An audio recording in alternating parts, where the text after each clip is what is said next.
In his last years, the famous screen cowboy Randolph Scott told a secret that sent shockwaves through Hollywood's golden age. He told about 6 great male stars who were loved by millions of people, but were always in pain because they hid who they really were behind a well-crafted public persona. One of those guys lived with Randolph Scott for more than 10 years, which is very strange. Tabloids used to call them the strangest single pair in Santa Monica. Another was a famous TV star who was said to have secretly married Rock Hudson. Why did they have to live in the shadows? Was Randolph Scott just telling them stories about their secret lives? Or was he also aware of the secret? Tonight we're going to open a door that has been shut for almost 70 years and show you the facts that Hollywood hid under its shiny carpets.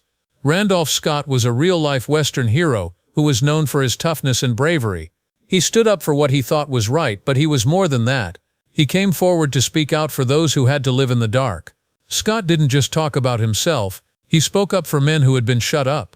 He didn't mean to make fun of them or get attention when he named them. He did it out of compassion and a quiet sadness. Scott lived with these guys. He worked with them and saw things that most people would never see. He finally decided to tell their stories, not to make them look bad, but to make their life of being alone less painful. He finally spoke after decades of silence. It was a late apology meant to show that you stood by what was right. Cary Grant was the first name he used. Scott called him the lover in the house by the sea who didn't have a name. Of the 6 famous guys Scott named, Cary Grant was the one who made the most noise. Not only because Grant was the biggest star in Hollywood, but also because of the link between him and Scott that no one dared to name. They lived together in a Santa Monica beach house for more than 10 years. This was not a buddy situation. Everything in their house was homey. On the deck they put flowers. On the weekends they cooked. They asked close friends to come over for dinner. Still, no one ever saw a woman at that house. The news called them the happy pair of bachelors. Magazine pictures showed them at the pool, wearing the same clothes and drinking coffee in the morning. But whenever a picture looked too loving, it was taken down from the newsstands within hours. Insiders say that studios quietly asked that any photos that threatened both men's ideas of what it means to be a guy be taken down. Then, all of a sudden, Cary moved out. Why? No one knew. A few months later, he was seen with a young beauty in public. To everyone's surprise, Scott also married Marion DuPont Somerville around the same time. She came from one of the wealthiest families in America.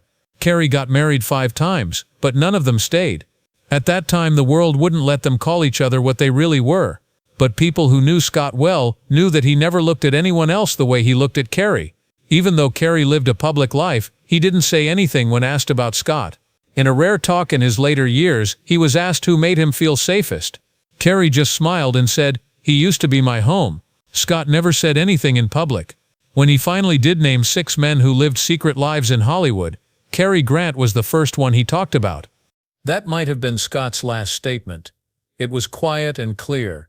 Even though they never said it out loud, that love was real. It was so deep that it didn't need any proof. It was so quiet that no one dared to bother it. At that time, the world wouldn't let them say what they really were, but everyone close to them knew. Scott had never looked at anyone else like he did at Cary Grant.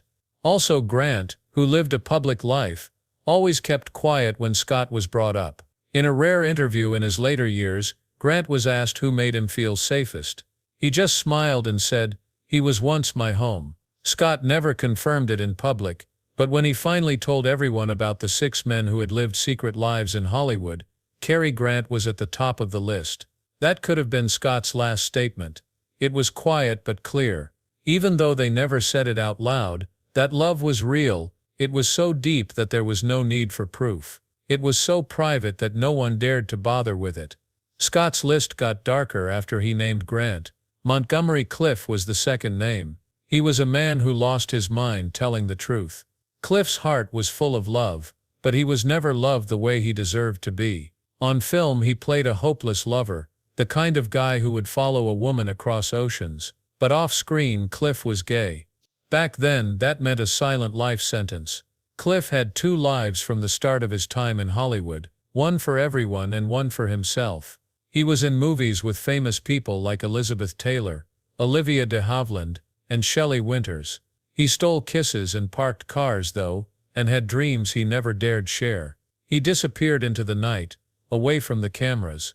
But not many people knew that Clift had been deeply in love with a studio director 20 years older than him. Scott said Cliff paid a high price for that secret love. His fame couldn't protect him from the pain of being quiet. Cliff once told Scott that nights were the worst because he could not get rid of a hunger that kept him tossing and turning in bed. Then he was in a car accident in 1956 that changed his life forever. He lived, but his spirit was hurt in a way that can't be fixed. He could no longer hide behind his good looks to hide how vulnerable he was. Scott said that he was a man who was split between who he was and what people expected of him. Cliff told him that love was like a gift and a curse at the same time. Scott's telling of Cliff's story is a sad example of what it cost to be real in a business that valued perfection and punished honesty. This was the end of the second name on Scott's list, leaving behind echoes of unacknowledged pain and unfulfilled desire. Before the company found out, they lived together in secret for almost a year. After just 24 hours, Cliff had to leave. He got rid of all evidence and posed for a magazine cover with a girlfriend that he had thrown together quickly. No man ever dared to stay with him after that. "If I loved someone of the same sex, would you hate me?" Cliff asked Elizabeth Taylor in a whisper one time. Taylor did nothing more than hug him tightly. They were best friends and soulmates, two lonely people who were lost in the shallow world of Hollywood. Cliff tried to kill himself by crashing his car into a telephone tree. Taylor was the first person to rush to the hospital. His last partner broke up with him and didn't say anything. The world no longer saw the beautiful face it used to have. His lips were hurt, his cheekbones were broken, and one eye is forever bruised and swollen. But more than the damage to his body, what was destroyed was his pride and soul. The movie business turned its back on him after the accident. No one wanted a pretty boy who was worn out, and especially not a bad boy who scared investors. Cliff was put in a secondary role and had to live in a small apartment full of smelly love letters while drinking and taking painkillers. He once said to Monty at dinner, "Monty didn't die from heart failure. Because he loved and was never loved back, he died. Someone broke his heart over and over again every time it beat." Cliff's body was discovered in a pile of old letters in July 1966, while the record player played Only Love Can Break a Heart. Cliff was said to have died of a heart attack. But the truth was that he had been slowly dying for years, ever since his first true love was erased from history. People in Hollywood saw him as a sad hero. Scott saw him as live proof that the world was so mean that men couldn't love other men. Montgomery Cliff gave up his soul so he could love in the dark. The next man on Scott's list would give up his whole life and the truth to keep one beautiful lie alive on national TV. Third name, M.V. Griffin. He gave up a huge fortune to keep a secret. Everyone knows the name MVU Griffin. He is the charming host of two of TV's most popular shows, Jeopardy and Wheel of Fortune. Everyone saw MVU Griffin as the American dream come true. Smart, funny, always happy and in charge. But there was one truth that no one, not even Griffin, ever dared to say out loud. Randolph Scott thought about his friend one time. He loved one person all his life, but over time that love died and was forgotten. That person was an unknown artist who was almost 20 years Griffin Jr. Sesh Jr. They met during a private recording session and quickly told each other their secrets. Griffin bought an apartment in New York not to show off his money, but to give them a place to be themselves without any masks. They never walked around town together. They never called during the day. They hid their appearance when they were in the same elevator. One had dark shades on. One of them claimed to press a floor stand alone. If something went wrong, it would all fall apart. After that, it did. A photographer caught up with him in a parking lot. He took a single picture. Two guys whose shoulders touch. That was all. Griffin became scared. The artist was gone in 48 hours. Sent to live in exile in London without being told why or saying goodbye. All they were given was a bank account and a note that said, "From now on, call me a stranger." Griffin's eyes showed that he was always running away, even when he was famous.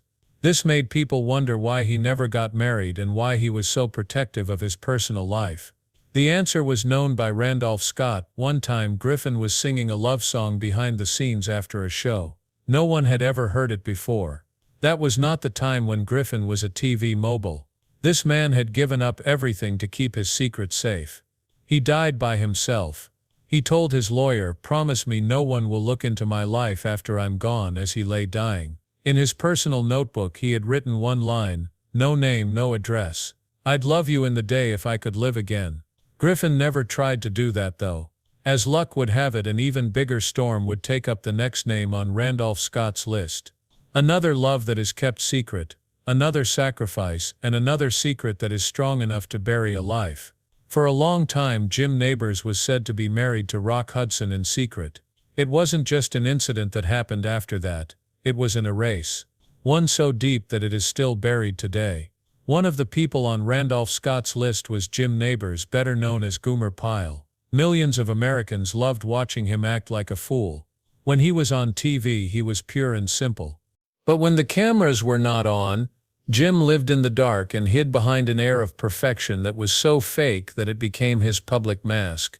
Jim loved a guy named Stan Cadwallader very much and was gay. They were together for almost 40 years, but they never held hands in public. Nothing about Stan was found on Jim's public page at all.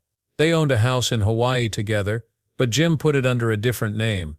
They planned separate flights, ate at different tables, and entered hotels through different front doors when they went on trips.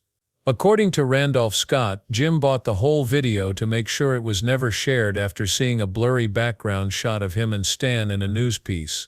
Things went really badly in 1971.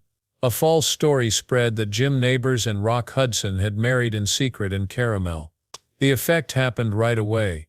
Hudson wasn't allowed to go out in public with Jim. Jim stopped being on TV for almost a year, turning down film and TV parts and canceling endorsements. They finally got married in Seattle in 2013, a long time after everything had changed. Their wedding was very simple. There were no reporters or photographers there. Few co-workers showed up because most were still afraid of what would happen. They were married for only a few months. In the fall of that same year, Jim died of health problems. The man who made the whole world laugh lived and died in a love that no one could understand. Fame, money, and a place in culture history were all his thanks to Hollywood.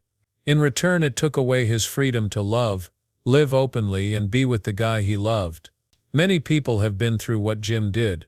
You might not be able to say what the next name Randolph Scott said is. Here is the fifth name, Cesar Romero. He will always love the silver screen. The handsome man that every woman was said to want. But there was a truth so deeply hidden that it chilled the soul beneath all that charm and movie romance. Randolph Scott, a real Hollywood celebrity, told the stories of 6 famous men who lived in the background. First, there was Cary Grant, the lover by the sea with no name, whose secret decade-long relationship with Scott was kept from everyone. Another man who died broken and alone was Montgomery Clift. He had a heart full of love but was never truly loved in return.